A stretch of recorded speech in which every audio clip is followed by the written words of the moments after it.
बिस्मिल्लाहिर्रहमानिर्रहीम, अस्सलाम वालेकुम। आज की वीडियो में बात करेंगे भाई जांच पड़ताल वालों के बारे में। 1 साल से 2 साल से या 15 माह से या इससे भी ज़्यादा भाई आपका कार्ड जांच पड़ताल में पड़ा है। भाई आखिर क्या वजह है, आपको पैसे मिलेंगे या नहीं? ये जांच पड़ताल क्या है यार, जो अभी तक हुकूमत ख़त्म नहीं कर रही। बहुत से लोग परेशान हैं, बहुत से लोगों के कमेंट्स आने की वजह से और कॉल्स आने की वजह से वीडियो बनाई जा रही है। और जो लोग पोर्टल पे अहल हो चुके हैं उनको अभी तक पेमेंट क्यों नहीं दी गई?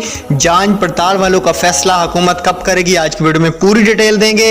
इस वीडियो को देखने के बाद उम्मीद है आप किसी से कोई सवाल नहीं करेंगे, किसी से कुछ नहीं पूछेंगे। वीडियो स्टार्ट करने से पहले एक ही रिक्वेस्ट है, चैनल पे नए हैं तो जरूर सब्सक्राइब करना।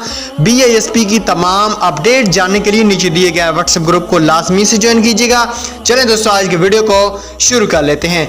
सबसे पहले पोर्टल पे जिनका शो होता है आपका डायनामिक रजिस्ट्री में इंदराज हो चुका है। आप इसास कफालत प्रोग्राम, मतलब आप कफालत प्रोग्राम के लिए अहल हैं, लेकिन इन लोगों का अकाउंट भी ओपन हो चुका है, लेकिन इनको अभी तक पैसे क्यों नहीं दिए गए? तो इनको इंशाल्लाह अगली किस्त जो अगले माह आ रही है पहले हफ्ते में, इन लोगों को तो ज़रूर ही उनके अकाउंट में पैसे ऐड कर दिए जाएंगे, क्योंकि न्यू बैंकों के साथ इनका मुआहदा हुआ है। तो न्यू बैंक लाजमी से आपके अकाउंट में पैसे ऐड करेंगे, आप लोगों को परेशान होने की कोई ज़रूरत नहीं है। हाँ, जांच पड़ताल वाले जो हैं इनके 50% चांस हैं अगले महीने, क्योंकि इनकी भी पेमेंट आ सकती है। लेकिन 31 अगस्त लास्ट डेट है, क्योंकि 31 उस डेट के बाद काफ़ी बेनिफिशियरी की पेमेंट नहीं आएगी, काफ़ी नायल हो जाएंगी। तो इस वजह से इनकी भी काफ़ी ज़्यादा चांस हैं। Thanks for watching.